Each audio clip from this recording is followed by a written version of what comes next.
Dude, this is gonna be the best one yet. Best sound quality for sure. You gotta keep saying that every time. I do. This is gonna be the best one yet. Like, Yeah. You've been saying that since 2017. Yeah. You're like, what? I've been doing this for 23 years. I'm good at it now. It's still gonna be the best one. Everyone is the best one yet. Yeah. Hey guys, welcome to the Better Ideas podcast. Thanks for tuning in. My name's Dakota, if you don't know that already. And I talk to cool people. It's what I do, and I love it. And today is another cool dude. And I'm really excited about this one today because when we had recorded this episode, Jake was just the drummer for Sweet Ascent and a friend of mine. And now he is the host of a podcast also.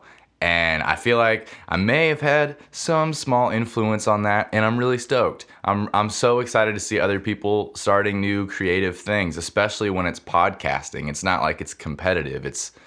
We all bring each other up. The more that exists, the better, in my opinion. By the way, it's called Just Hit It Podcast. You guys should definitely check that out, especially all of my drummer friends out there.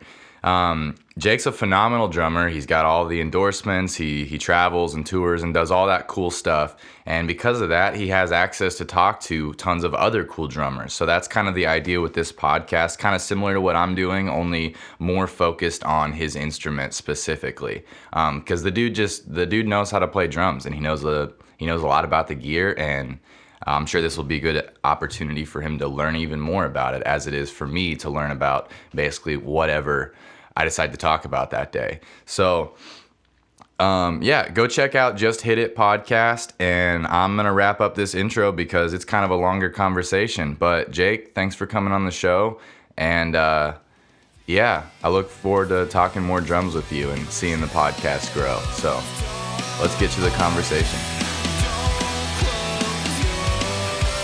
All right, best one yet. Let's start it.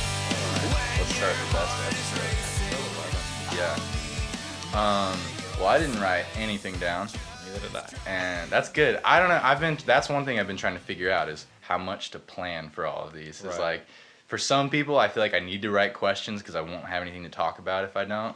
But you're a drummer, and I'm a drummer, and I feel like we Sometimes have. you just gotta let it flow. About. Yeah. Especially like I was on the last one too. Mm-hmm. So there's already a bunch of topics that have been covered, and then you had Jordan on one by himself, and he covered a lot too. So we can almost talk more about like get more into depth about stuff as opposed to just whole. Well, and what I've been doing for the first episodes, like for any time it's somebody's first time on, I want to just get into the background, you know, like for you, because I don't really know much about you before moving here. Right. So I'd like to know, just like how you got into music, how you got into playing drums, all that stuff.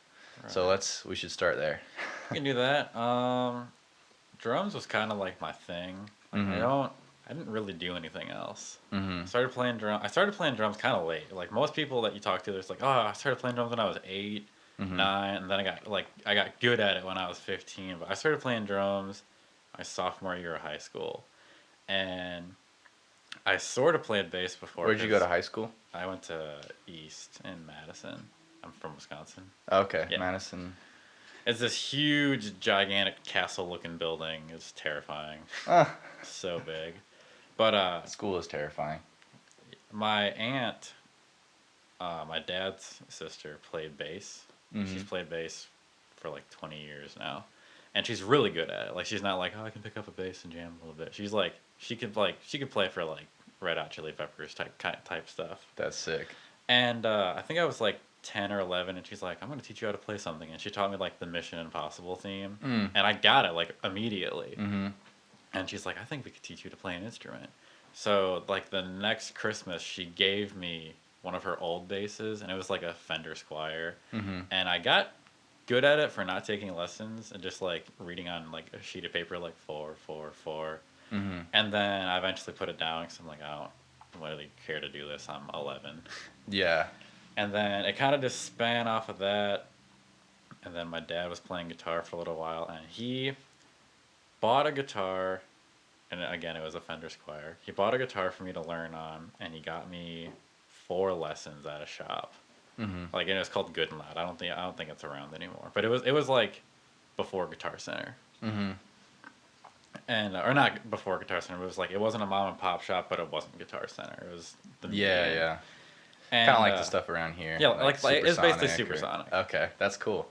And they had all these cool rooms for lessons and everything, and it stemmed from, I didn't want to do it because I was so young, and I just wanted to go home and watch cartoons. Like, I was really into Dragon Ball Z and Yu-Gi-Oh, and that's all I cared about. Like, I came home. Same. Yeah, I came home from school and was like, I just care about who Yugi is fighting in this episode. I don't care about want to play music. guitar.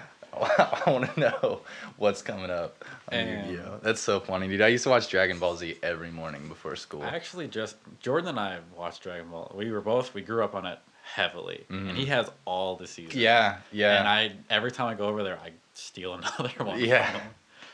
Yeah, he's got like a whole just shelf. He's got like all of of them, right? That's pretty awesome. And it started out with, I got these 4 free lessons, and the teacher was a dick. Yeah. He was not nice. Like, not in the sense of, like, I don't want to do this, but he's like, he wasn't like, all right, I'm teaching a 10-year-old how to play guitar. He was like, I'm teaching a fucking 10-year-old. Can I swear? Yeah, you're good. Yeah. No he's rules, like, man. he's like, I'm teaching a 10-year-old how to play guitar. This isn't going to go well. Yeah.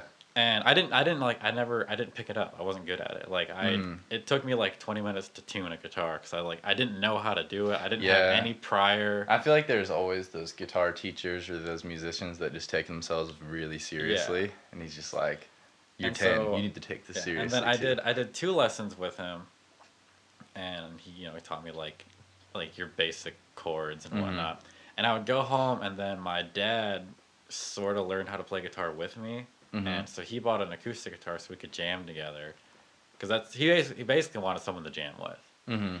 And I hated doing it. I hated it. He's like, all right, every day when you come home from school, we're gonna do it for an hour, and then you can go watch TV for a while, and then we'll do homework, and then you go back to TV and carry on with your day. Yeah. And I was just like, I dreaded going home at that point because I was like, I just want to go home and watch cartoons. And I think I did it for like 2 months, and then I just like, I'm like, Dad, I don't want to do it anymore. Just don't. And he's like, all right, fine. So he kept doing it. He took over on the lessons, and he got decently good for a while. And then he, like, a sister came along, and he got busy and stuff like that. And I was done. I was done with music. I was retired. I'm gonna go back to watching cartoons. And then that was in middle school, like 6th grade. And then in high school, freshman year is when I really started like getting into bands. Like oh, that guy looks really cool and he plays in a band and whatnot. And sophomore year, I sat next to this kid named Corey. And Corey, if you're listening to this, there are many stories that I will not tell, because there are many. Yeah. But I sat next to this kid named Corey, and he was learning how to play guitar. And I'm like, well, I could learn how to play guitar, I guess. And then my best friend at the time, his name was Dan, he wanted to learn how to play guitar. And we hung out a bunch. He was older than me. He's like, I want to learn how to play guitar. You can learn how to play drums, and then we can be in a band together. And I'm like, oh, that'd be so cool. So drums sounded a lot more appealing at the time. It was more, no one wants to play bass. Like, when I got into music, no one, like, everyone's like, bass is the back burner. No one cares about it. And now I'm just like, bass is so cool. Yeah. I just bought one not that long ago because I've been kind of obsessed with it lately. I'm like, and so he was playing guitar, and I was like, well, I'll learn how to play drums, and then, we'll figure it out from there. And so we both took lessons at Good and Loud again. He bought a guitar. Okay, I think he got a guitar for Christmas. And I just went in and was like, can I learn how to play drums without a drum set?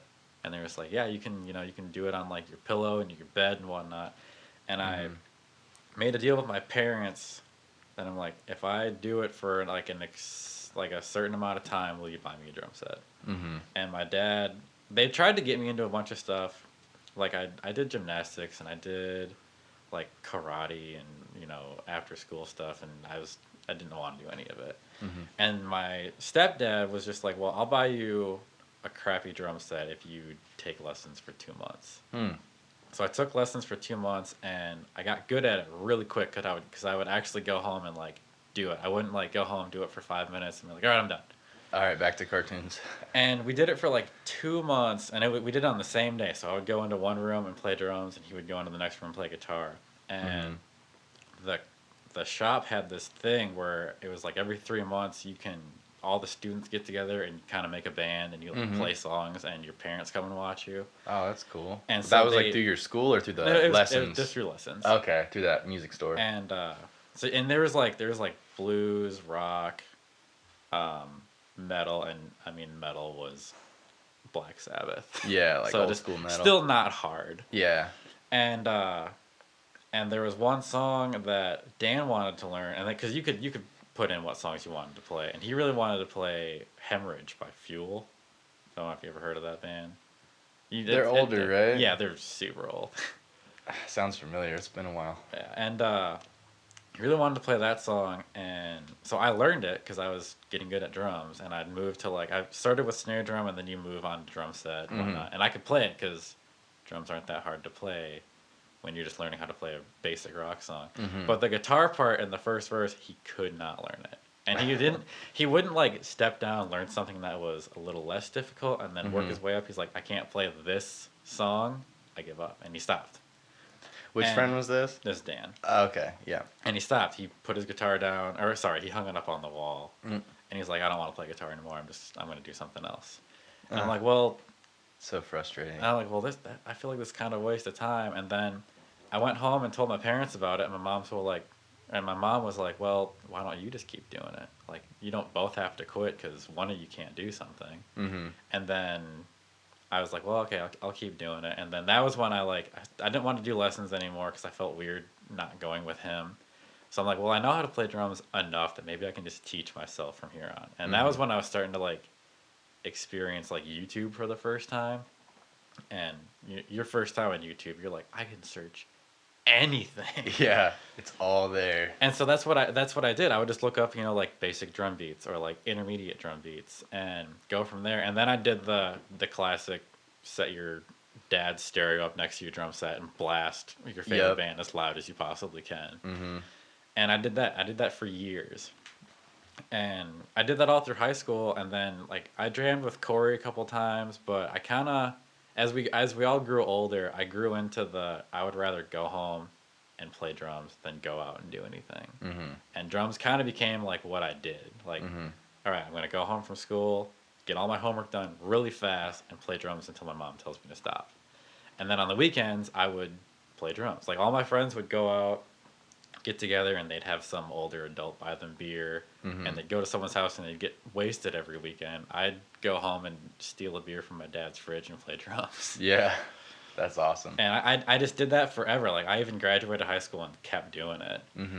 And I dabbled in college a bit, but I was I just still want to play drums. I tried thinking maybe I can do something else. Maybe I can go to school and get a degree in something. I wanted to be a aeronautical engineer and do airplanes. Oh, that's cool. Because I'm really good at math, but I'm really bad at science. So I couldn't make it work. So I'm like, well, drums is something I'm good at. So maybe I could try being in a band. And I jammed in a couple different bands. I became that guy that was just kind of in all the bands. And I never stuck around because I'm like, well, you can't play guitar, so I don't want to be in this band anymore. I don't want to play with a bunch of people that don't know what they're doing. Yeah. And that's kind of the beauty of being a drummer is you just kind of drift to whatever project you're into at the time. But, so that was the first time you were in a band though? Was it after high school? Or I played in a couple. I did a couple bands. I jammed with my aunt a bunch of times, and I did the Good and Loud thing. But I was never in I never had that I want to be a musician. Not that. I never had I want to be a rock star. I want to be in a band and play music for my life. I never had that realization. I just had I just liked playing drums. Yeah. And I got good at it, obviously. Well, that's not to peck myself, but I got good at it, and I stemmed from this crappy little drum set to I did it for 2 years, and my parents bought me a better drum set. And then I would sit around and holidays and birthdays would come around, or I would do yard work for $5 and then go buy something. Like a new cymbal or... Yeah, and I got... There was one year, I remember this specifically, I one year Christmas, I got like $200, like just in general, and I went out and bought like I wanted a bunch of stuff. Like I didn't want like a huge metal drum set. I just wanted a bunch of stuff to hit. Yeah. And so I went out. I feel like everybody has that Yeah, phase. everyone Like when has they that. first start, they want like the Neil Peart drum Yep, set. yep. It just goes all the way around you. And then you get to your phase where you're like, I don't even need a mid-tom. Yeah, well, my first drum set was a kick, 3 toms, a snare drum, and like the worst sounding hi-hat and crash cymbal you could ever imagine. Yeah. And like it literally sounded like you were hitting rubber, but it was loud. Mm-hmm. And my next drum set, my stepdad bought me a Pearl kit, and it was the Slipknot drum set. So it was like 7 toms, 2 bass drums, and a snare. Dang. It was big, and like I did not know how to tune it, because like I can tune 3 toms, I can't tune 7. Yeah. Yeah, I don't even know if I would know how to do Yeah, that and get it to sound good. But I never wanted to be in that I never wanted to like play. Like I wanted it at home. Like I want a really cool drum set at home. Mm-hmm. I never wanted to go anywhere with it. Mm-hmm. And then I graduated high school, and my friend Will was slowly learning how to play guitar, because we graduated high school and Corey would come hang out all the time. Mm-hmm. And because we became really good friends in senior year, and we were hanging out all the time. And Will started hanging out with us, and he's like, well, I want to jam with you guys, so I'll start playing guitar. Mm-hmm. And then Corey got hooked up with this band that needed a guitar player. So Corey and I's friendship kind of like split, not necessarily split, but like went different ways. We're like, I'm going to go play drums, and you're going to go play with this band. Mm-hmm. And his band partied all the time. And Yeah. I never wanted to be in that scene. Yeah. And so he was off doing that and everything, and then that band eventually broke up, and he got really into cars and went to school and stuff like that, and now he's a mechanic. He still plays guitar. He has a bunch of guitars. Mm-hmm. But he's, he owns like his own garage now and stuff like Mm-hmm. that. So he's doing really well for himself. That's cool. And then Will is best friend in the world, hang out with him all the time. I've been in 3 bands with him. We started like this. So he still plays guitar and stuff? Not so much anymore. Mm-hmm. He's kind of living the adult life. Yeah. Kind of just doing The American dream, man. Yeah. Yep. Yeah. And so was he in the band that you were in right before you moved here, though? Or no, okay. We started this hilarious band that was called the Jumper Cable Kids. And it was just me and him, and it was he played guitar, I played drums, and we both sang. And I think if you look on like MySpace, you can still find like our terrible recordings. And the recordings were, he would bring over MySpace, dude. He had this computer that was like the age of dirt. Mm-hmm. And but you could record on it. And so we bought this Walmart microphone that had a little on switch and everything. Mm-hmm. And we would put it in the center of the room between the drums and his 12-watt amp. Yeah. And we would just jam. And eventually I think we wrote like 5 or 6 really bad songs. Mm. And we would record vocals by just yelling at the top of our lungs over the instrument. Jeez. Sound like the Misfits or something. Basically, it was loud. Just and a like recorder in the room. It was, and I think he had like a Metal Zone distortion pedal, because you play guitar, everyone had one at one point. Mm-hmm. But it was terrible. It was so bad. And then Sounds like a blast, though. Yeah. And then the town that my parents lived in, because I grew up in Madison, but my parents lived in a town called Stoughton, and it was like 30 miles outside of Madison. Mm-hmm. And so I started hanging out in the town, and I went to school and like met some of the kids there, and then I ended up being in my first like quote real band. Mm-hmm. And it was me, a bass player, and a guitar player, and then this girl that, it was kind of one of those like, oh, you can sing because you're a girl that sings in choir, so of course you could be in the band. Of course you can front a band. Of course. It just makes sense. Yeah, so we brought her in, and we wrote this terrible song. Mm. And we were like kind of like getting, like, they all went to church, and I would go to church to hang out with them. Mm-hmm. And then the church was like, do you want to play a song? we're like, yeah, man, let's do it. Let's bring down the house. Yeah. And it was terrible. It was like that was before I didn't really know how to play to like a metronome or anything like that. So I'm like, all right, well, I'm gonna start. And the song started with just a drum beat, and then it like big crash, and the whole band comes in. And I like started the song, and it was going really good, and then the big crash came in, and I came in like 30 beats per minute late. Just it was a train wreck.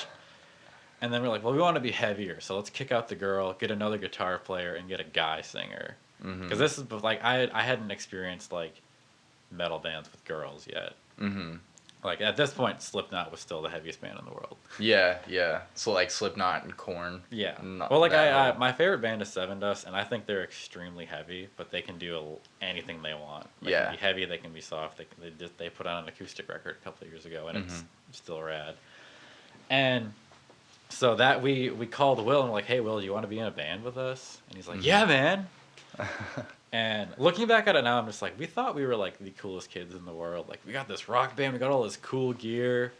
And this was back when like you had like your Pearl export drums. Yeah. And your Line 6 amps. And just, it was terrible. I had a Line 6 Spider 3.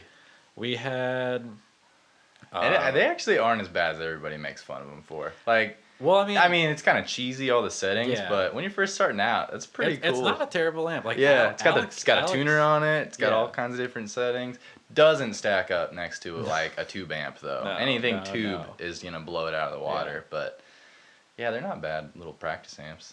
Yeah, no, it's crazy. Yeah, Alex has a Line 6 at home that he plays on because none of us take our gear home except they take their guitars home. But he has like a little like one speaker Line 6 that he's had for like 12 years. Yeah. And it's sad because it actually sounds good because he knows how to dial it in so well because he's had it forever. Yeah. So like we'll go over there and he'll be like, dude, check out this riff. And all of us will be like, that's gnarly. Yeah. Spider, Line 6. All right, so you guys had the coolest gear, so you're starting this new band. we had the coolest gear, and we stayed in this band for like a year and a half. And we tried to like make executive decisions where like, well, this guitar player isn't gonna cut it. Like he's just like he doesn't show up to practice. He ditches us for his girlfriend, and like, we're like 19. Yeah, all taking it really seriously. And, I feel you there. And we're just like, well, we can't do this, and so he's got to go. And then it was back down to the four of us, and then our singer was just like, guys, I'm gonna leave. I don't want to be. And like he was going to school. Like he went to school for audio engineering, and that's I think that's what he does now. I haven't talked to him in the longest time. So he's like, I can't do this anymore. I gotta leave. And then, well, it was just me, Will, and this other guy, who actually he's later the vocalist in the metal band that I played in that I'll talk about. It's a huge stem of I've been in a band with you, and now I'm in a band with you, and now yeah. I feel you, dude, because I'm from a small town too, where there's only a pool of musicians, and you all are in bands together. Then you start another band without some of those guys. Exactly. It's like just that little scene, that little small town rock scene. But then we brought in this guy, Porter. We talked about him on the last podcast, Porter, and Porter is a extremely good guitar player. Like it is depressing how good he is.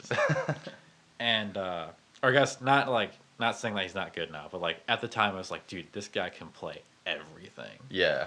And so he tried out to be like singer guitar player. We were gonna kind of do like a Bullet for My Valentine type thing.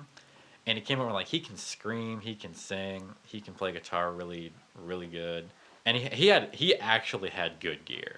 Like, we were like Line 6 and Pearl drums, and he came in with like an actual like Marshall.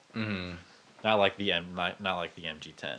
Yeah, just like an actual And I think we jammed with him like twice. And then he's super into like the church scene and stuff like that. And our bass player was too. And so they kind of like talked about it, and they branched off from Will and I to go like start their own more like churchy band, I guess. And then they started like a pop punk band, and Will and I were kind of like, well, I'm not gonna try to keep this band going, so I think I'm just gonna go back to playing drums on my own. and I went back to playing drums, and he went to school. Yeah. And then I did school and on and off and everything, but he did like full-time school. I'm going to do this, and he actually went to school with Corey, so they're both Okay. engineers, Cool. or not engineers, mechanics. And then Porter's band didn't work out for him, and so I guess it didn't work out in the sense of what they were doing at the time. So they kicked out some people, and then they changed it to a different band called Pariah's Day. And then Nate. Okay, so Porter's real name is Nate, and the other guy that I keep talking about, his name is also Nate. There's a lot of people have the same names. That's a recurring thing in my life. Yeah. And so Porter, I'm sure you know plenty of Jakes too. Oh yeah. So Porter and Nate, I'll get to that. Yeah. Porter and Nate split, and their band that they had became Pariah's Day. And then Nate came up to me and was like, "Do you want to start a pop punk band?" And we kind of started like, "Let's start this and do it better." Like just kind of spiteful, and I'm just like, I'll play drums, sure. Yeah. And I learned how to play to a click at this point, so like we could start getting into like multi tracks and stuff like that. So we made this idea up of we grabbed Will, because Will's done with school at this point. So we grabbed Will, and we're like, Will, you're gonna play guitar in this band. Nate's gonna play drums. Jake's gonna play bass, and then we're gonna audition a singer. We auditioned a singer, didn't go very well. So he was a good guitar player, so he played guitar. So we didn't have a singer, and we jammed for like a couple months, and then Nate was like, "Jake, let's switch, and you'll play drums because you're good at drums, and he can sing too." So he sang, and then the guitar player that we auditioned name is Jake, and then his roommate's name is Jake. Jeez. And so one played guitar, and then the other one also played guitar, but he played bass in the band. So there was 3 Jakes in the band. So that's how the last name thing started. Like everyone called me Dorn, called Jake Jameson, and the other one was Hill. That's how that came off of. And then we jammed in that band for like a year, maybe 2 years. And then it started like they wanted to branch off and go into this direction, and I didn't. And we were really good friends with Pariah's Day still. So we were like the quote 2 good locals that we played shows together all the time. And like if a bigger, not bigger, but like a small touring band would come through, one of our bands played that show. And then there was this one day where the drummer in Pariah's Day couldn't do it. So we're like, "Can you play drums for us on this show?" And I'm like, "Yeah, sure." And then my band hopped on the show. So you played drums for both? So I played drums for both, and we just did it back to back. And it was rad. And that was when I realized how much I like playing drums, like, in front of people. So I'm like, I just played a set, I'm going to go outside, and then come back and play another set. I'm like, I kind of like doing this. Yeah. And that was when I really wanted to, like, I think I really want to, like, be in a band. Because I was like, we were just kind of jamming, and like, we were like, yeah, we can do this, and we'll, like, record a little bit. And then we like recorded a couple singles, and then it just kind of started going downhill. So I stopped playing with that pop punk band was called Not Made Men. I don't know if I said that. Should have just called it Jake. The Jakes and 2 other guys. Yeah. And so I stopped playing with that band, and then I started playing with Pariah's Day because they were a little heavier. And like and everyone gets on me for this. I don't like pop punk music. Like, I'm not against it. I can't listen to it. Yeah. And so being in a band for a year playing these songs over and over, I'm just like, I just like playing drums, but I don't like playing these songs. Yeah. And Pariah's Day was a little heavier. They were more kind of like Flyleaf type thing, like a little more grit to it. So I played with them for about maybe 6 months, and that was when I kind of like spiraled into drinking, because I was not in a bad way, but I was like 22, and the guitar player Ryan, who I hung out with all the time outside of the band, we would just go to bars, hang out, go to practice, go back to the bar. Oh, okay. And it was so this is the one you mentioned earlier that had already been kind of partying and yeah. Okay. And like it was never bad. Like we weren't like it wasn't like functioning alcoholic. Yeah. Like we just we're 22 years old in bands, spending money on drinks and then going to work. Yeah. The usual. Yeah. And then Not Made Men had broken up, and Nate and Jameson joined this metal band that was not they weren't like big, but they weren't small. They were signed to a record label and everything, and so they joined that band. And then Price Day broke up because I couldn't like function with the people that were in the band like enough for me to like keep doing it. Did you guys just butt heads? Or Well, it was a lot of like different we opinions. we would record songs a certain way, but we would never play them that way live. And it's like they sound so cool recorded, but you're not playing these complicated parts live, so you just sound like a muddy pop band. That makes sense. Yeah. So they just weren't like practicing it exactly the way that it was recorded. Yeah. Like we practiced every week, but it's like you're not playing that lead right, or you're not playing that solo right, or you're not playing that part. Yeah. And that makes we sense. never worked on it.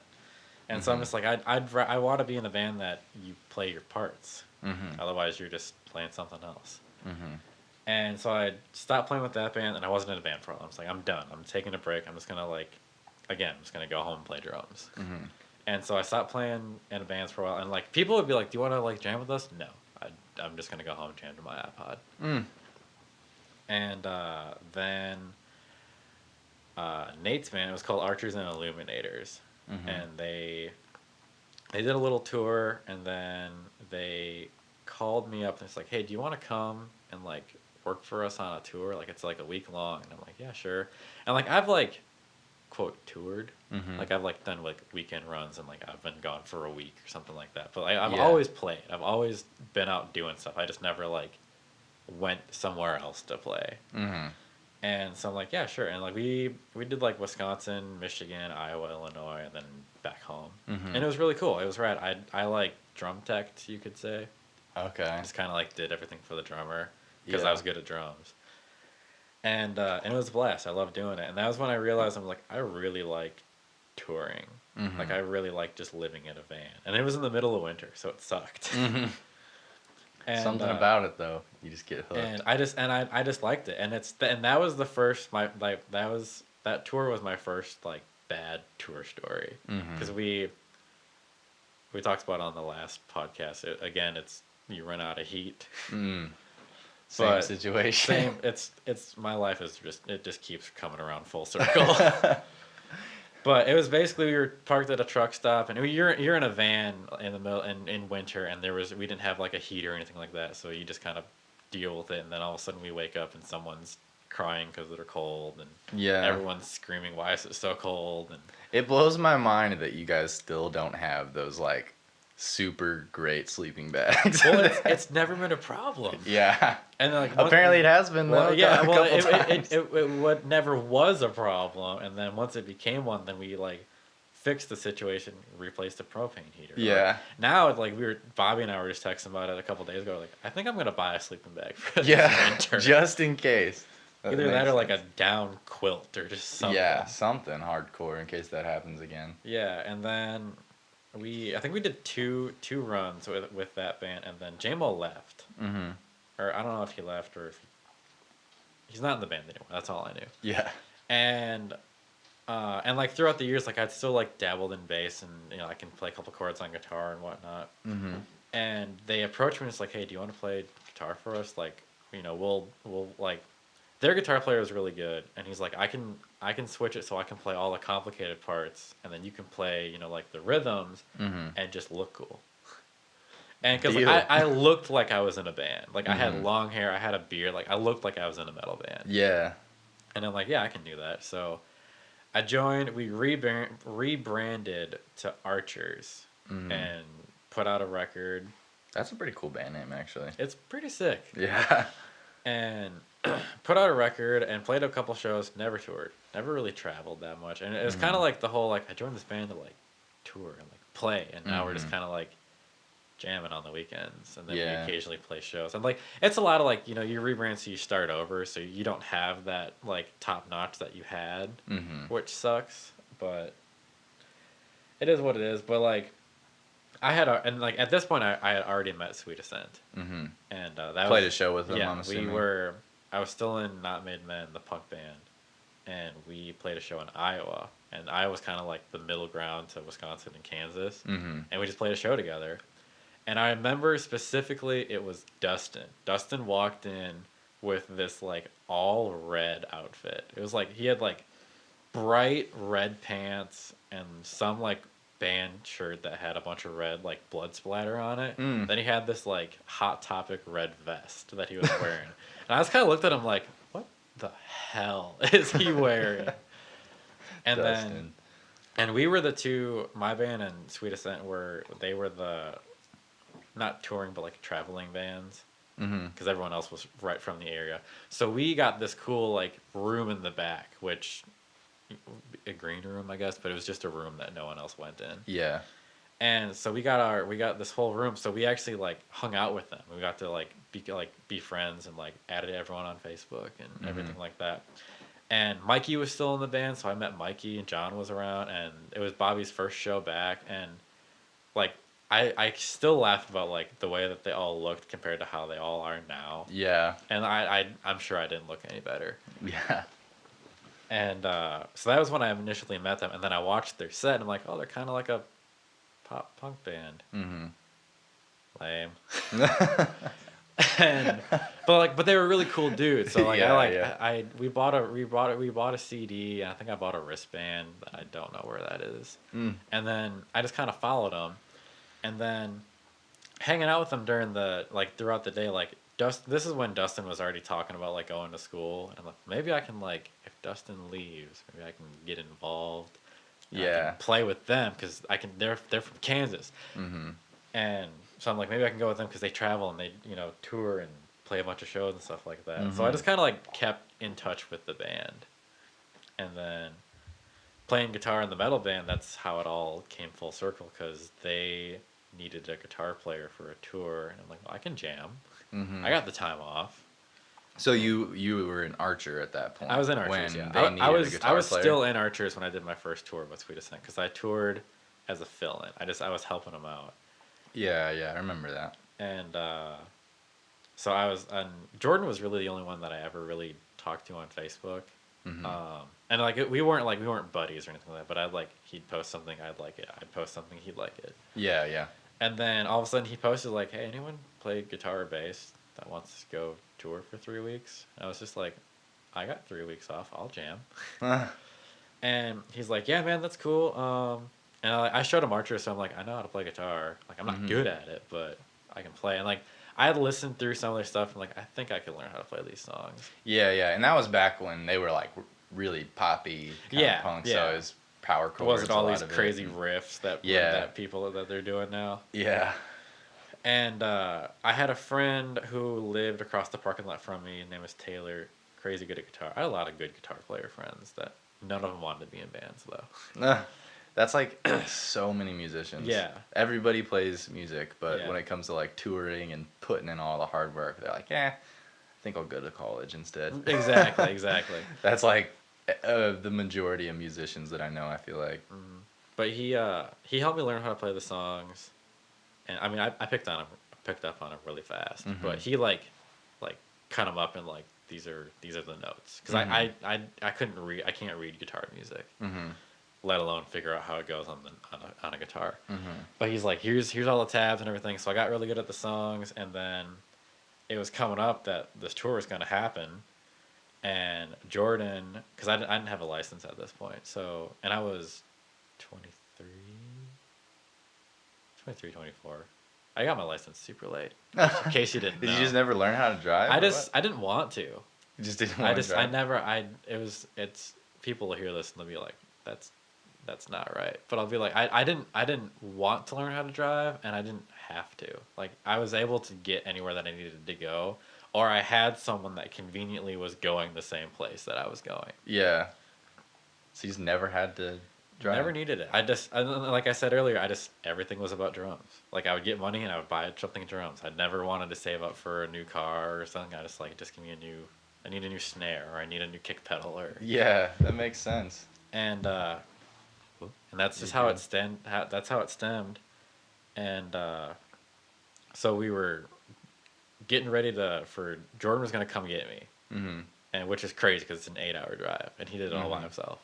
And so Archers was going to play a show, and we worked it out perfectly. Archers had a show like 2 days before the tour started. So I'm like, well, if you come up to Wisconsin, you can come to the show, because all my gear will be there, and I'll just like pack for tour, and then I'll leave with you after the show, which was a terrible idea. It was the worst idea we ever had. Yeah. So he drove. So up, you like drove right after that show, Yeah, like came back here. He drove up 8 hours, met me at the show. We were at the show for 4 or 5 hours, drinking, having fun, and then after the show, we loaded all my gear into his car and then went to Denny's.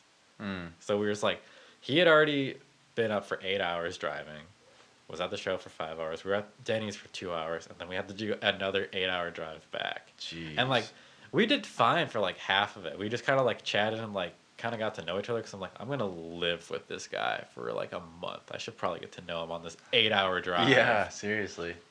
And we did. We kind of like caught up real fast with each other. And he was telling me about Sweet Ascent, and I was telling him about Archers and like past bands and stuff like that. And then I think we were in Missouri, somewhere in Missouri, and we stopped at this rest stop, and Jordan just kind of pulls into this rest stop and just looks at me and is like, I am so tired. And I'm like, what? And he's like, I've been up for like 27 hours. Jeez. And I'm like, man. And I felt so bad because like I didn't really know how to drive at this point. And I'm like, oh, this sucks. I can't even like, I'll drive. Yeah. And we were like buying like 5-hour energies and Red Bulls, and we finally got home, and like we got into Lawrence, and Jordan's lived here forever, so he coming home for Jordan is all right. I'm finally home, but coming to Lawrence for me was like, whoa, look at all this stuff. Yeah. You're like, I didn't know any of this was here. Yeah, like I didn't know. You probably hadn't heard much about Lawrence. Yeah, like I didn't know Lawrence existed until we were on that drive. Yeah. It's And, cool. I feel like a lot of people that have never been here don't expect it. And they're Yeah. like, oh, this is a pretty cool little town out in the middle of nowhere. This was also like before I really like traveled around. Like, and I've traveled on and off. Like my family does like vacation trips and stuff like that. And my grandpa's a trucker, so like, and I've gone with him a bunch of times, and so I've always been places. But you know, coming to Lawrence, hanging out here forever, it was just kind of like, this is so cool. I didn't know this was here. Like this is it's like Lawrence to me it's Madison in Kansas. Like it's because Madison's a college town. It's got a big like main road, which is Massachusetts Street's here, and then up there it's called State Street. Okay. But and like through touring I've learned it's the same thing everywhere you go. Your main downtown is a bunch of blocks that have all the like the stores and the shops on it, and then you have a main strip that everyone hangs out on. Yeah. And it's like that everywhere you go. They just all look different. Especially in college towns, I feel like. Yeah. Like Manhattan, like Aggieville, and I'm sure Emporia has a little downtown area. Yeah, we played there a couple months ago, and it was the same thing. I'm like, this is everywhere I go, it's the same place. Yep. They just have their own variations of shops. Yeah, for sure. And that was pretty much kind of how everything led to me getting into Sweet Ascent, and then it's just been a hell of a ride since then. Yeah. But you came in, that was when you were the guitar player. Yep. So let's get into like how you went from guitar to drums. Because that was like, they had a rough period after that. Rough. Well, I got really lucky, and I wasn't involved in the dark times. I was involved when there was a light at the end of the tunnel. Yeah. And it sucked though, because I was talking back and forth. I talked back and forth with Jordan for about a month before the tour, just kind of like keeping up with like what's happening and whatnot. And so like I was aware that Reed, wasn't gonna do the tour, and Reed had left and everything. So I'm like, oh, crap. Yeah, so you're just thinking like in the back of your head, like, well, it's probably a better idea for me so to I play kind of drums like, anyways. and well, the sad thing is like, I started playing guitar in this band, and I kind of like, I was retired from drums for a while. Like I put my drums back in their cases and like, stored them in my parents' house for a while, because I was also living in an apartment with a girl at the time, so I didn't have my drums anyways. And so my drums were in cases at home. And I was kind of like trying to focus on being a better guitar player. Like I was really getting into like guitar gear and like, like what can I do to practice better and whatnot. And I was hell bent on playing guitar on this tour. Yeah. But I'm like, if I have to play drums, I will. which now I'm just like, I'm so happy I ended up playing drums because I would have been miserable playing guitar. And so you played Dustin's drum set, right? Or Um, wasn't it like the house drum when set when at I the started time? when I started playing drums at first, yeah. Yeah, yeah. Because yours was still in Wisconsin. Well, I didn't have a nice kit. Oh, really? Yeah, I never really bought a nice kit. I bought a couple kits over the years, but I kind of like sold them to buy new stuff. Mm-hmm. And I've always had a drum set. The drum set that I have at home now is still, it's part of that giant pearl piece that my parents bought Oh, me. yeah. It's like a kick drum and like maybe 3 or 4 toms and a snare and a couple cymbals. So I could go home and jam if I wanted to. I've got enough to like put the kit together. I don't have the whole thing anymore. Did you sell it or? Some stuff broke, some stuff gets sold, some stuff you leave at places. It happens. That's like how I got most of this gear. Yeah. A lot of it. And then my first drum set, my uncle actually bought because he wanted my cousin to learn how to play drums. But so they have that drum set. I don't know if they do anything with it or not. They've never told me about it.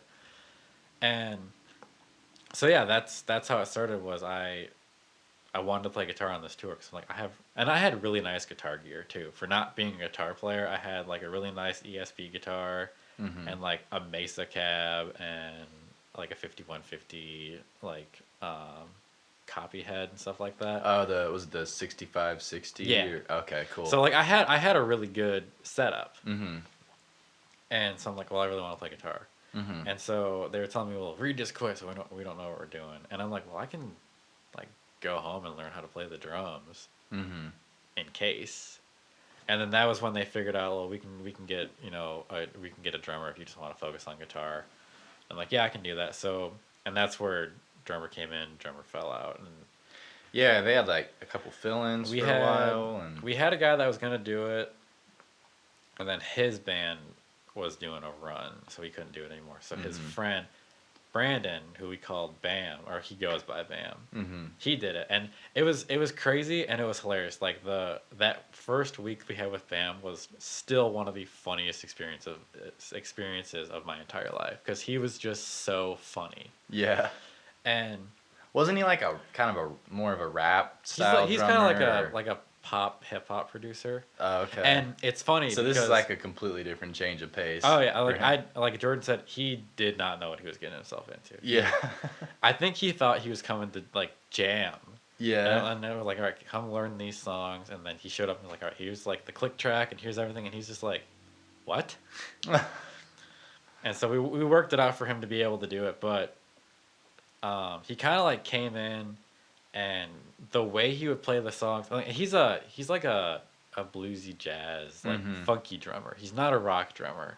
So our first practice that we did before tour, he was like, in the big like crashing chorus and wishing well, he was like playing on the ride and like doing like these little ghost notes and like it sounded really cool by itself, but like together it's like that's not how the song goes. Yeah, like he just doesn't get the vibe yet. And Bobby was the one that got him to do it because he's like, Jake, just sit down and do it once. And I like played the chorus and I was like bashing on these cymbals like hard. And Bram was looking at me like, holy shit. Like, I have to do this. That's funny. And so we did a whole practice and we felt pretty good about it.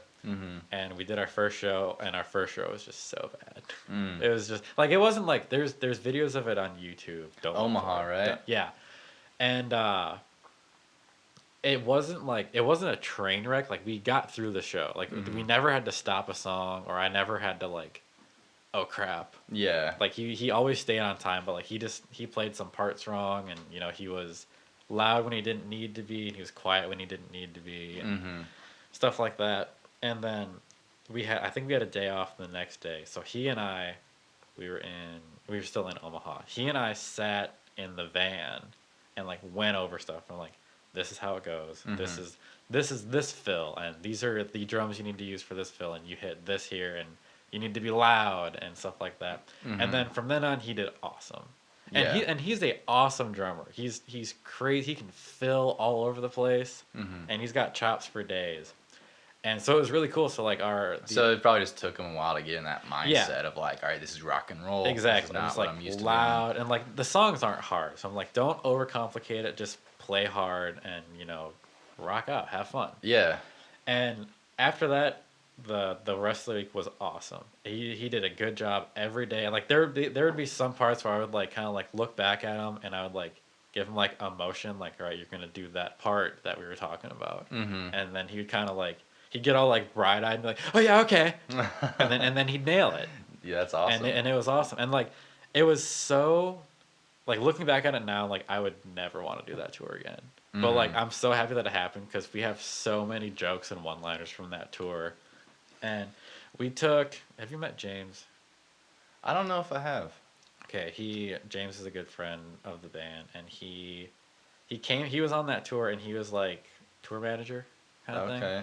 And James is a big, muscular, like tough dude, but he's a teddy bear at heart. And Bam is just this small, skinny, lanky little dude, and Bam would taunt James constantly, and he would always be like, "You big behemoth," and there was this one night I don't know if we were driving or if we were just parked somewhere, and Bam like jumped on James and was like pretend fighting him, and James grabbed him by like the throat and the crotch, and just like and like you've been in Delilah. And he put him up on the ceiling, and he was like, he just held him up on the ceiling, and Bam was just like, he was frozen in midair, and he's like, you want to keep messing with me? And we were all like, what is going on right now? And Bam, like, he couldn't talk. Like, I mean, obviously he was being choked out, but he could not talk, and then from then on, he did not mess with him at all. That's hilarious.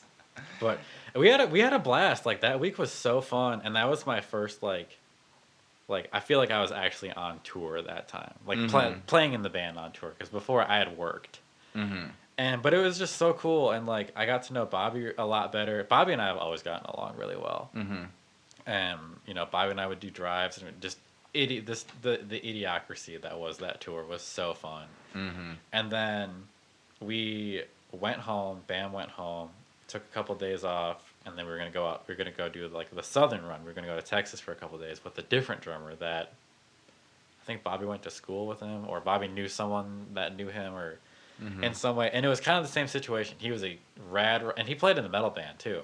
He was playing in a band here in Lawrence, and he played a show. So Jordan and I went to the show to like meet him and like watch him play. And he was like a technical metal drummer, and he's awesome. He's really good at it. But I don't feel like he put enough like effort into learning our songs the way they needed to be played. So he would kind of overplay things, and like he would like be ripping double bass parts on verses. Yeah, and we're just kind of like, no, dude. Like it's cool, but it just does. He didn't maybe listen to like, the music. No, man, you gotta axe that. You gotta get rid of this. You can't do that. Yeah. And it just became the same thing. We were playing this huge church in Houston. I think it was Houston. And he and I sat in another room, and I taught him how to play all the songs. And I'm like, this is my second time. And like by this time, like I was good at teaching him how to do this because I had already taught Bam how to do it for 2 days. Yeah. And so he got it down really fast because he was a rock drummer. So like he knew like I need to be loud, I need to be quiet, I need to do all these fills and whatnot. And then so we did that. Went home, and we were going to play the last show of the tour, which was that Bottleneck show. And we are like, well, who's going to play drums? Bam can't do it. Because Bam originally was going to do it, but then he, for whatever reason, he couldn't. And then Jesse, the other drummer, I don't know, I think he had to go back to school, but he couldn't do it either. And so we're like, well, what are we going to do? And that was where Bobby was like, is Jake going to play drums? Is Jake really going to play drums? And then I was like, I don't know, man. I mean, I will, but who's going to play guitar then? And we were tracking bass this whole time. That was when my previous bands had always tracked some instrument. Like my metal band tracked a third guitar, and both my punk bands tracked bass. So I knew all about like tracking stuff. So we did that on this tour. And so that was when Bobby was like, well, I guess I can call Dustin. Dustin knows the old songs, and we didn't play. We played most of the new songs, but there's 4 new ones. Yeah. So we shoved ourselves in this tiny room of Bobby's house, and Dustin was going through the songs, and I think Dustin went about learning the songs a lot better than the other two did. Mm-hmm. Because he kind of showed up prepared. And there was a couple like, all right, this is actually what that fill is. And he did an awesome job too. And he'd already played with them before. Yeah. So he knew like he that. knew all the old songs. He knew like the live aspect of how like Jordan wanted the show to go and whatnot. Yeah. And we made it through. The show went well. Yeah, that was a fun show. My band played that one too. I remember that. That was when I met you.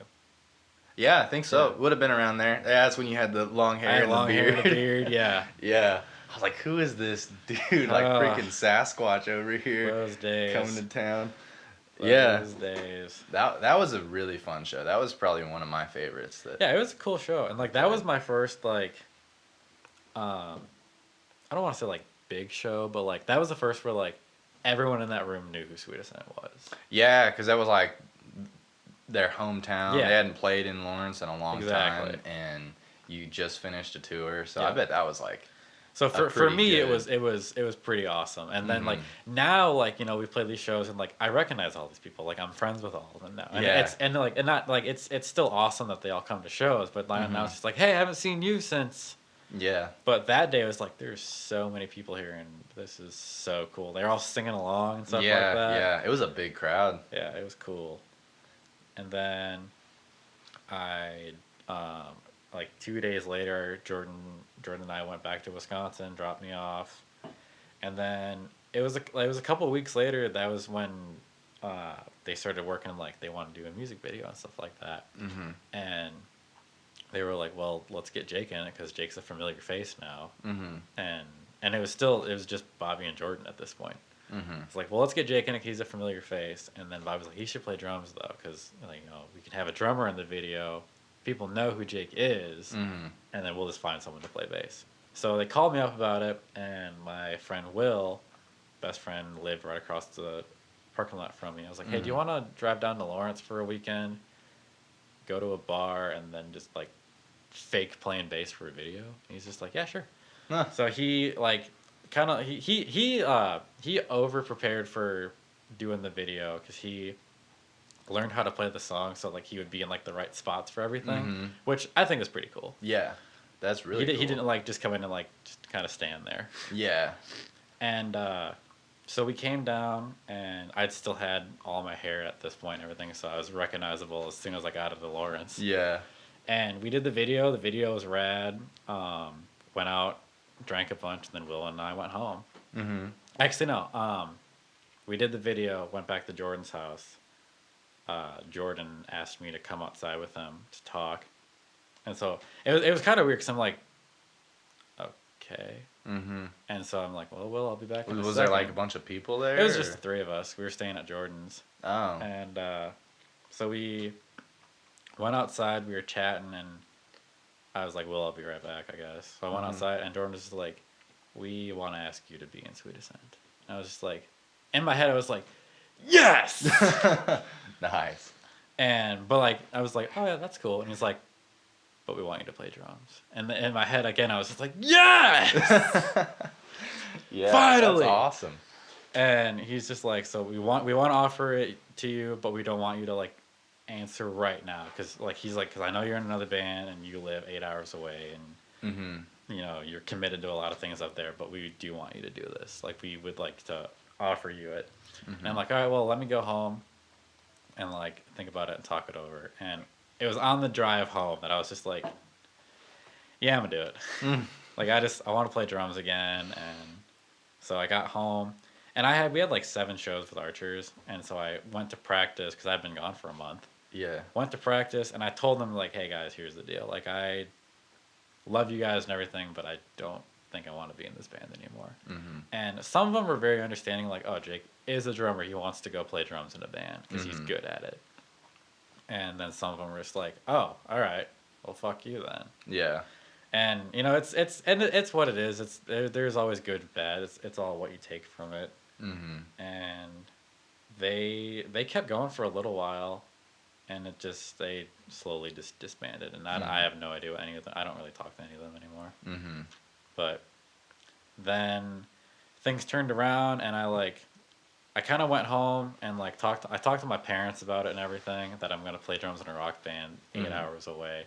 And it was that moment my mom knew, oh, he's moving, he's leaving. Maybe not now, but he's leaving. Yeah. And she said that forever. She always knew that I was always gonna leave. I was always gonna go somewhere because I never liked being, like, not I don't not like Wisconsin, but I never liked just being in one spot. Yeah.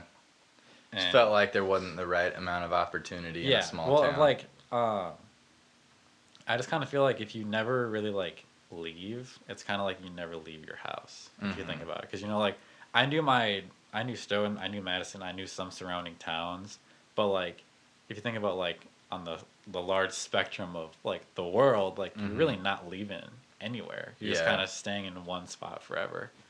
And not saying that moving 8 hours away was a huge difference, but like I'm 8 hours away from like my home life now, so I'm out here doing this all on my own.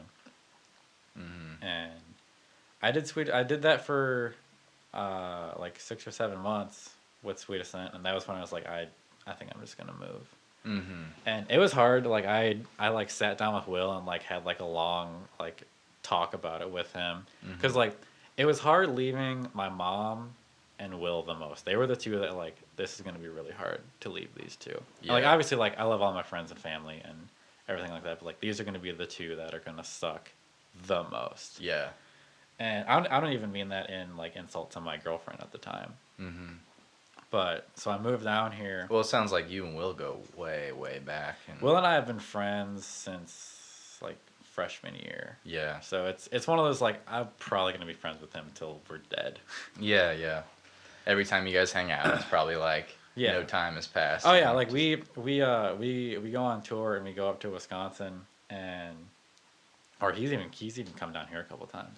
But we play a show in Wisconsin, and he always like gets off work and like comes out early. Like he comes like during load-in and stuff like that. Yeah. And it's always the same thing. Like I'll be like in the back of the trailer pushing a case out, and I'll like see him, and I'll like drop the case immediately and just like we like sprint across the parking lot to each other, and like it's that whole like slow motion jog, and you're like just your hair's like running on the in the beach wind towards each other like and that. You jump at the last second, and it's always the thing. We always like you get together and it's like, hey buddy. Like there's like the build up is just like that's it. Yeah, and then that's it's awesome. and it's like you hug it out for a second, and then it's like I saw you 2 days ago. It's fine. And because I talk to him all the time, we like through Snapchat or like social media, and we text a lot, and it's funny, like we talk on the phone like once or twice a week. Just like it'll be like I'll call him while I'm at work not doing anything, and just like, hey, you want to chat for like an hour? I don't really have anything new since last week, but hey. That's awesome though. That's cool that you guys are still bros. Yeah, it's cool. He's always been there. Yeah. Like he was kind of my chauffeur for a while there. I would imagine. But he's kind of always been my go-to. So we have matching tattoos and stuff like that. Nice. We were Batman and Robin. So he's got a Batman logo on his foot, and I've got a Robin logo on mine. Oh, that's awesome. But Batman's my favorite superhero, for sure. I grew up loving I don't know. Batman. Besides, it's him or Green Arrow. Like I can't decide because they both beat Ra's al Ghul. Arrow did That's like fair. 3 times. Right. So sometimes I think that like he could probably beat Batman in a fight. Gotcha. I don't know though. It's a toss up. That'd be interesting. I don't know. Yeah, we joked about it all the time. We would always call each other Batman or Robin. And I would always call Will Batman because he drove. And so I was always Robin. And now like we have the joke that now that like I've moved away and I've like grown up and matured more, and like now I can drive, and now we're like so independent. I'm like, well, now I'm Nightwing because I'm grown up now. Yeah. So awesome. We were joking about, like, maybe I should go get a Nightwing tattooed over this R. You're like, I've evolved. Level up. That's awesome. But who knows? That can be a later idea. But no, it's cool. He's always been my like, well, I don't know what to do about this situation. I'll call Will. And I feel like I do that because Will's not involved so much anymore because he is 8 hours away. Yeah. As we're like, if I were to call Jordan, like Jordan's so involved in my life that he he can dive into like, well, this is gonna affect this and this is gonna affect this, and I'm like, I just need like the overall. What do you think? You need an objective Yeah. bystander. That's so weird because I have a friend named Will also that I kind of go to for stuff like that. That's so weird. He's like my go-to for anytime I have anything mechanically that I can't figure out, or Right. like just I need thoughts. I need to bounce something off somebody. So that's cool.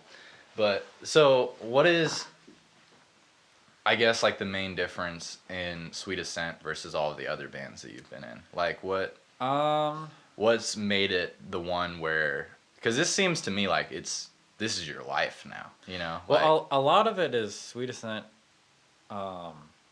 is just doing more. mm-hmm. And like it all stems from like, you know, like we're all older now. Mm-hmm. And I wasn't around in Sweet Ascent in, you know, when they were all younger, and like Jordan and Bobby talked about all the time when they were younger and stupid and didn't know what they were doing.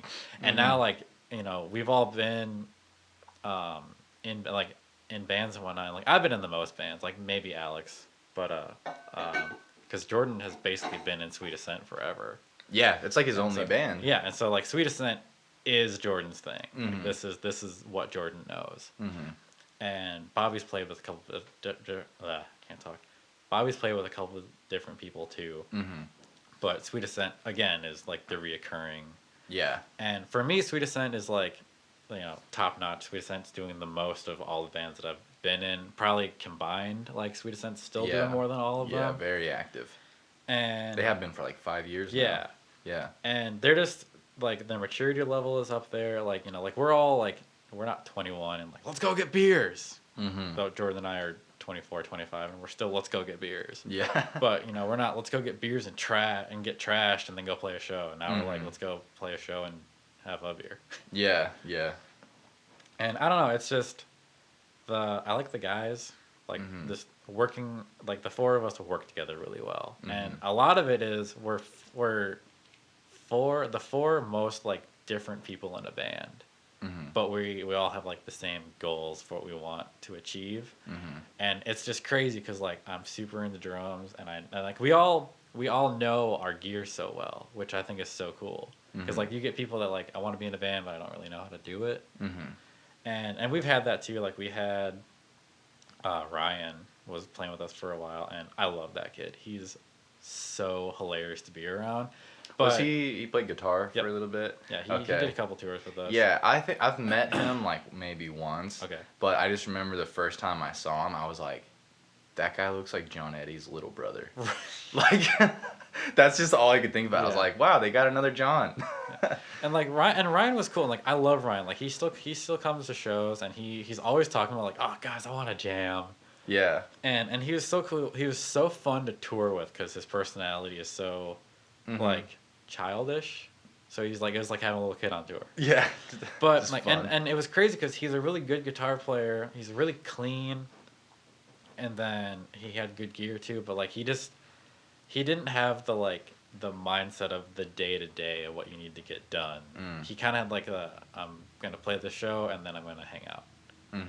And like, and there's nothing wrong with that. Like we were gonna ask him to like do it, but it didn't work out, and so we like parted ways with him. And now he comes and hangs out with us all the time. And he's still like one of my best friends, and he's still hilarious. Yeah, see, that's one of the things I've always thought was cool about Sweet Ascent is that, like, it seems like everybody who leaves the band, eventually, even if it's not the best terms right when they leave, they always end up being friends still. Like, oh yeah. Or normally it seems like when people do quit that band or you guys get another member, it's like such a smooth transition that like everybody's on good terms all the time. And that's why whenever you guys play a hometown show and you need a drummer, you have several people who are like, hey, I'll do it. Exactly. Like, I've done it before, I can do it, you know, or like you don't have problems finding a fill-in or, you know, which is pretty cool. And I think comes with that like maturity that you're talking about. Like everybody, you know, you're not a bunch of kids with really strong opinions about how to do everything. You just are a band that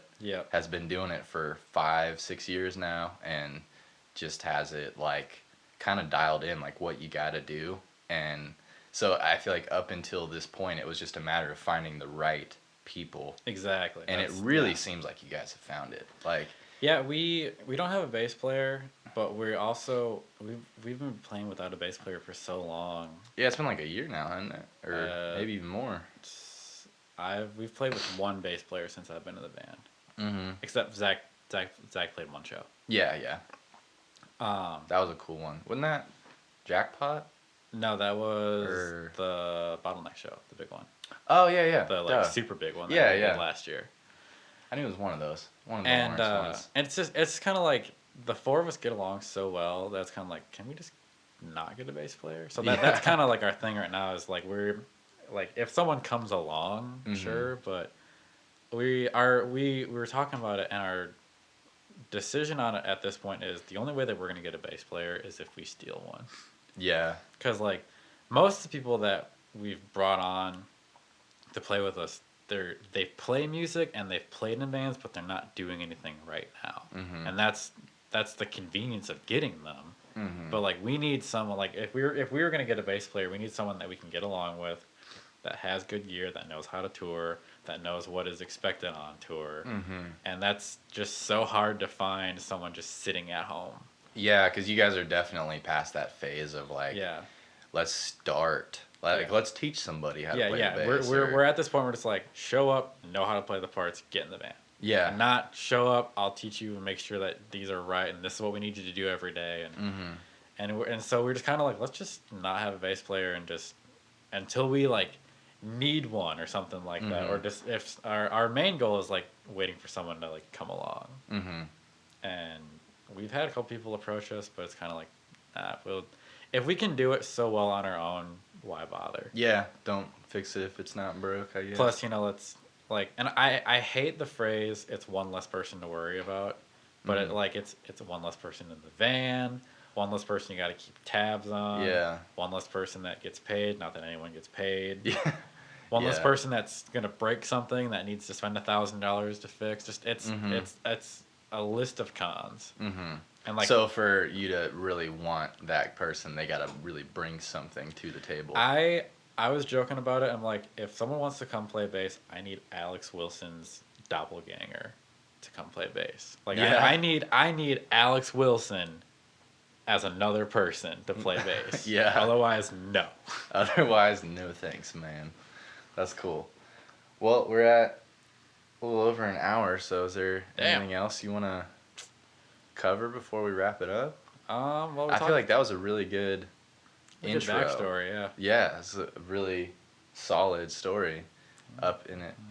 Leads all the way up to Sweet Ascent and what you guys are doing right now, like recording an album, which we talked about in the last episode. We talked about the album, talked about Warped.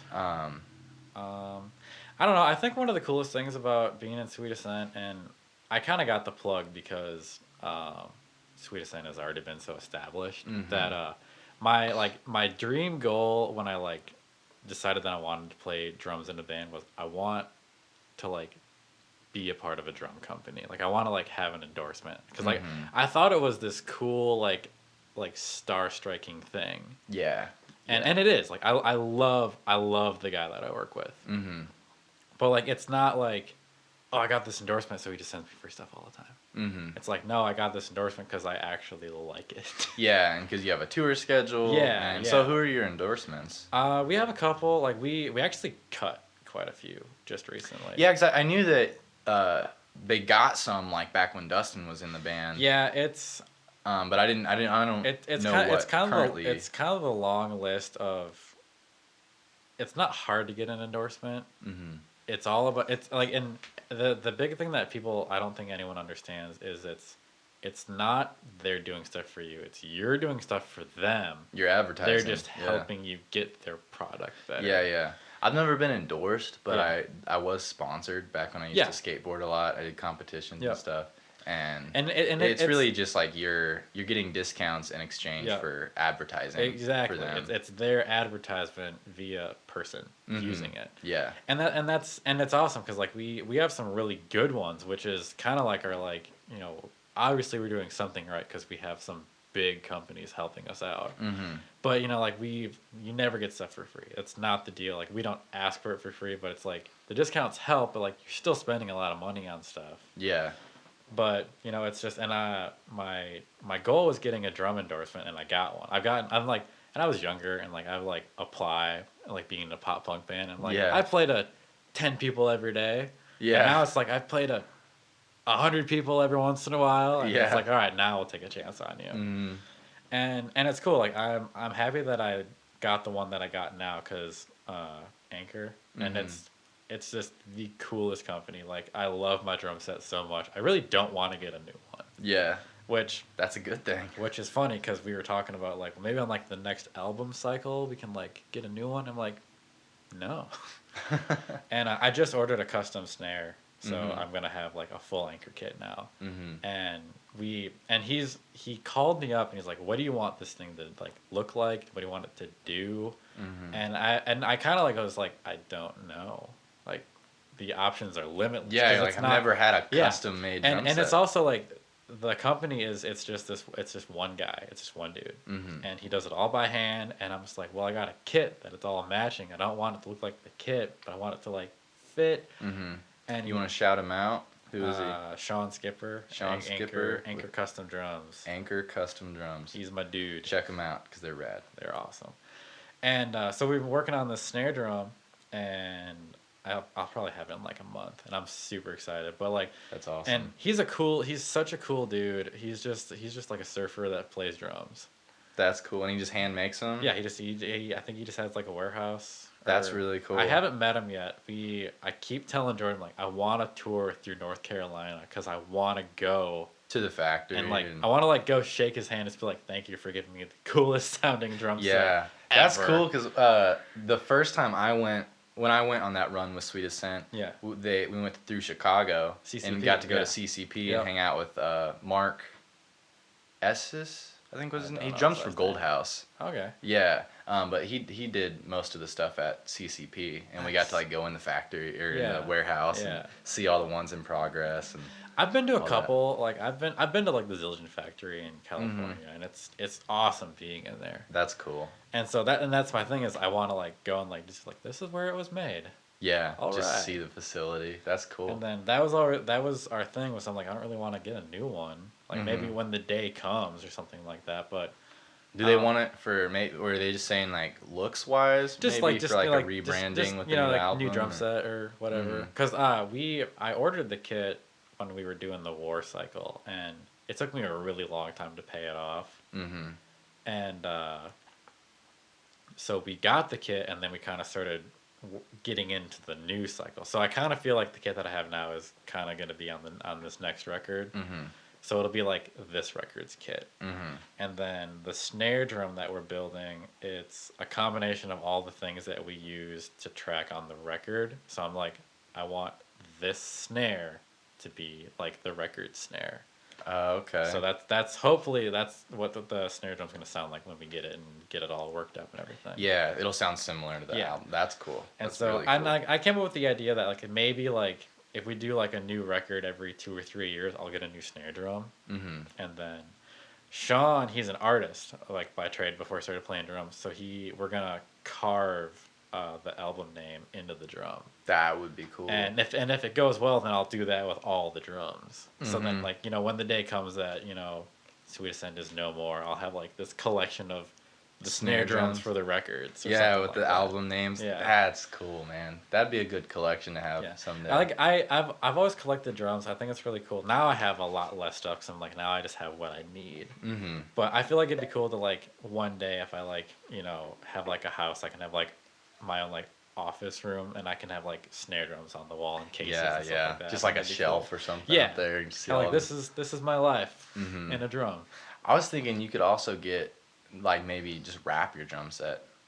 Yeah. Like I haven't seen that in person or up close, but I know like cars. Yeah. I see it all the time. That just like vinyl wrap, and it looks really cool. Yeah. And you could take it off whenever you want it and redo it. I kind of feel like if I do another kit, like I don't think I'll do another kit for at least 2 years, period, because I love this kit so much. And but I kind of want to like reuse it in a sense. So like maybe like when I get a new kit, because my kit doesn't come home with me. My kit lives in its road case with the rest of the gear in a storage unit. Okay. and or not storage units at Bobby's Mm-hmm. in a garage. No, sorry. But so maybe like when I get a new kit, that kit will like come home with me, and it'll be like my practice kit, Yeah, yeah. and That's then my cool. new kit will go out on the road. Yeah, Or that's something smart. like that. That's cool. So what are the other endorsements? We have the big ones that we have are Anchor, ESP, and Ernie Ball. Those are like the three really big ones. Mm-hmm. And ESP is really cool for me because when I was playing in Archers, I played ESP. So I'm like, it'd be really cool to like have this deal because I had a couple endorsements in Archers. Like I had like picks and like some crappy string company and stuff like that. But so now like playing drums in the band, we got the ESP deal, and it was still super cool for me because I'm like, well, that's rad. Yeah, that is so cool. I remember when I heard So the cool. news, it's like pretty Alex- jealous, especially now because they both still- have beautiful guitars. Alex still doesn't shut up about it. Yeah, Like he's like Alex. Like when he found out that we were getting the ESP deal, Alex was like, "Well, I could pretty much stop and be good." yeah. I quit. I'm retiring now. We constantly joke about, when the day comes that Sweet Ascent is the biggest band in the world. We're like, we're gonna have the tour of us that we're all in, the trailer that the gear and the stage rolls in, and then a second trailer that's just Alex's guitar. That sounds obtainable, and it sounds it's like something that he'd definitely If be Alex into. if Alex had the funds, I'm sure he'd buy a new guitar every week. Yeah, yeah. He's had a lot of different guitars throughout the Yeah. time that I've known him, so But it makes sense. He and Bobby, they both have like all ESP now, and they're so cool. Like Alex has that vintage white that I think is like the coolest guitar ever, and like, and it sucks because Bobby's guitar is I wanted the guitar that he had in purple when I played in Archers. That was the guitar I wanted. And now he has one. I'm like, that's so damn cool. Yeah, yeah. And when we were doing Warped, like we talked on the last one, I did all like the tech stuff. So they would all go run the line and do merch, and I would be at stage getting all of our stuff set up. So I got to play Alex's guitar every day. And I would like get them out of the cases and like wipe them down because they'd be all like gross and sweaty from the day before. And they sit in the hot truck, so like you wipe off sweat and then it kind of like rebuilds up. So I'd wipe it all down and like get them like primarily in tune and like get all their stuff set up. So I got to play Alex's guitar every day on that tour. But Bobby's left-handed, so I can't play his guitar. Yeah. And it sucks. Dang. So do left-handed guitar players have to hire a different tech that like can actually fiddle around? I don't really think so. Or do you just tune it, I guess? It kind of depends on like what you're doing, really. Yeah. Like, I can't remember the band name. There was a band that has a left-handed guitar player, and their guitar tech, he never played the left-handed guitar. He just like changed strings, cleaned it, tuned it, gave it to him. Yeah. But I'm sure like if you're like professionally working for like a left-handed guitar player, you probably have to know how to do something to make sure it sounds Yeah, good. so you can at least play a chord. Yeah, something, make sure it all rings out right. But yeah, and then Ernie Ball is really cool for strings, and we have the instruments too, but ESP, so. Yeah, yeah. But Ernie Ball strings are cool. I used to play Diodarios. Okay. And Ernie Balls is so much cooler. Yeah. Like, no offense to Diodario, they're still really cool too, but yeah, Ernie Balls, they're beefy. You could I say. like the Diodario for like acoustic strings a lot. Yeah. But whenever it comes to electric, I usually get Ernie Ball or something thick, like Gotcha. 9s or 10s. Yeah, I would really love a drumstick endorsement because you go through them so damn fast. But no, it's funny, and this can be the last thing. I play a nude series, and so it has no finish, and they're super hard to get a hold of.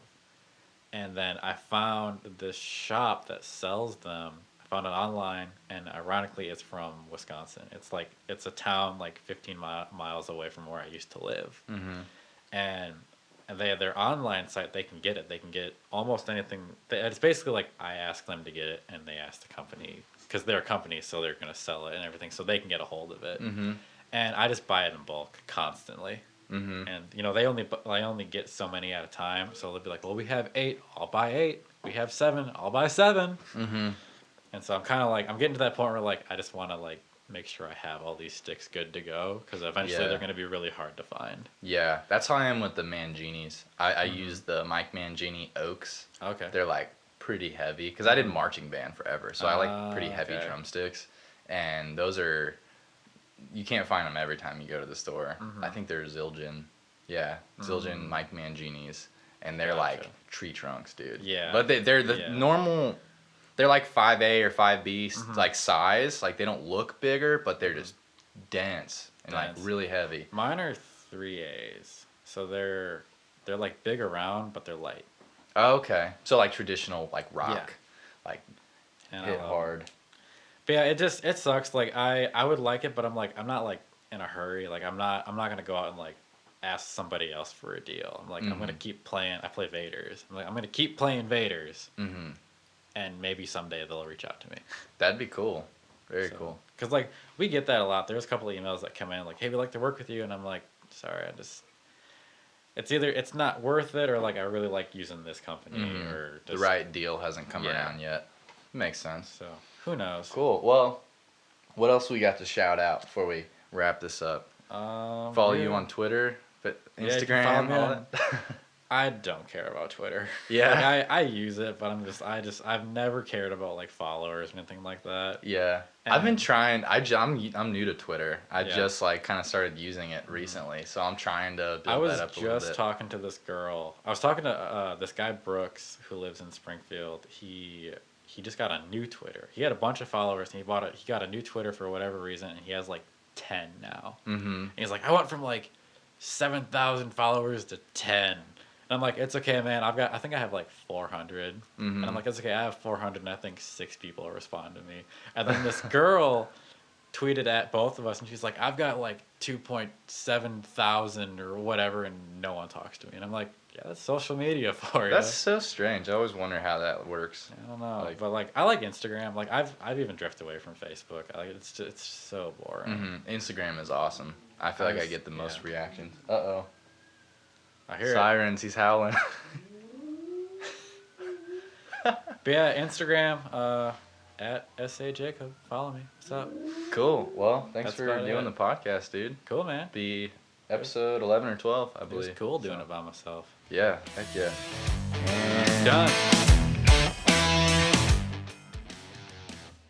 Hey guys, thank you so much for sticking around till the very end. And if you're still here, that means that you may be slightly interested in contributing. The number one way to do that would be just to keep listening. That will always be free, and it will always be the best way. So, yeah, you guys are already doing that, so you're doing a good job. You're one step ahead of the game. Patreon.com/betterideas would be a close second. You can give me all of your money there.